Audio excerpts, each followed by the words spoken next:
Aujourd'hui, si vous voulez un MacBook neuf avec un écran supérieur à 13 ou 14 pouces, il faut inévitablement vous tourner vers un MacBook Pro de 16 pouces. Et le MacBook Pro de 16 pouces, il vaut quand même 2999 € de base. Alors, est-ce que tout le monde veut s'acheter un ordi portable à 2999 €?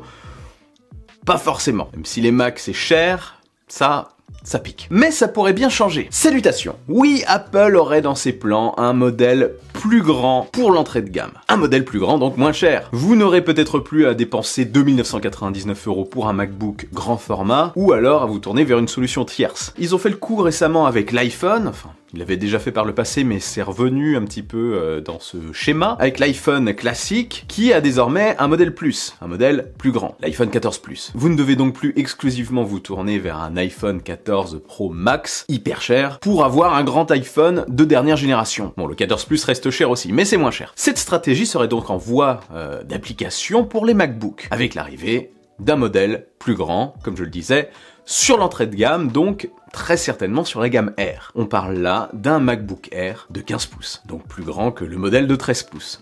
Logique ça, ouais. Franchement, un modèle comme ça manque vraiment dans la gamme des MacBooks. Comme je le disais, si vous voulez un grand format, vous avez besoin nécessairement d'un MacBook Pro de 16 pouces et tout le monde n'a pas les moyens d'aller jusqu'à un Pro de 16 pouces et tout le monde n'a pas besoin d'avoir une telle puissance surtout. Et en plus, avec l'augmentation tarifaire chez nous, bon, ça ferait plaisir de pouvoir choisir un modèle un petit peu moins onéreux. Donc ce fameux MacBook Air de 15 pouces, ça pourrait tout simplement être un MacBook Air plus grand quoi, avec peut-être plus de ports. S'il y a plus de place, il pourrait dire un écran plus grand et un petit peu plus de ports, une sorte de MacBook Air Plus quoi en gros, qu'ils n'appelleront certainement pas comme ça parce qu'ils n'appellent pas le MacBook Pro Max ou autre. Non, ils différencient ça en fonction des tailles d'écran, mais il se dit que ce nouveau MacBook Air pourrait arriver en même temps que le prochain MacBook Air de 13 pouces. Et quand est-ce qu'on attend ce MacBook Air de 13 pouces? Apparemment pour la fin de l'année ou le début de l'année 2024.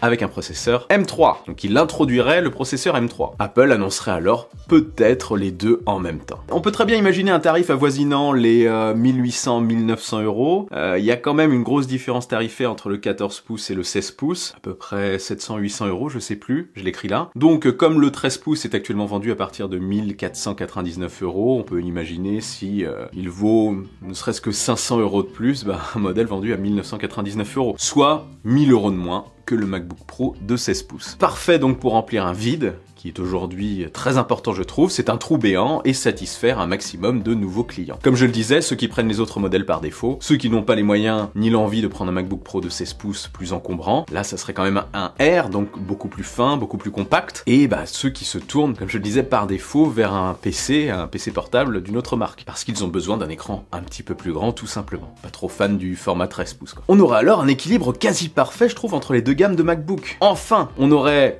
le MacBook Air qui je pense restera au catalogue dans l'entrée de gamme avec son processeur M1, avec l'ancien design, accompagné des deux MacBook Air 13 et 15 pouces avec leur processeur M3. Et sur la gamme Pro, on aurait toujours ce MacBook Pro M2 de 13 pouces qui serait sur l'entrée de gamme donc et accompagné de nos chers 14 et 16 pouces, modèle Pro, avec leur processeur M2 Pro et M2 Max. On aurait donc l'embarras du choix quoi. Il y aurait la gamme Pro vraiment bien délimitée et la gamme Air, comme c'est le cas aujourd'hui, mais un petit peu plus fournie. Les gammes sont toujours plus complètes chez Apple. Je sais pas si vous avez remarqué, mais ils rajoutent un petit peu plus de modèles. C'est parce que je pense qu'ils ont l'ambition de ratisser large, le plus large possible, désormais, et de satisfaire un maximum d'utilisateurs. Et ça, c'est bien. C'est bien d'avoir le choix pour toucher un maximum d'usages, tout en conservant une gamme qui reste relativement claire. Faut pas trop s'éparpiller, mais je trouve ça clair. Et un modèle de 15 pouces a clairement sa place. Et ça manque aujourd'hui d'ailleurs, je trouve. Bref, vous seriez intéressé par un tel modèle? Est-ce que vous attendez ce modèle avant de craquer pour un MacBook? Dites-moi ça en dessous. Prenez quand même un petit peu votre mal en patience parce que ça serait pour la fin de l'année ou début 2024.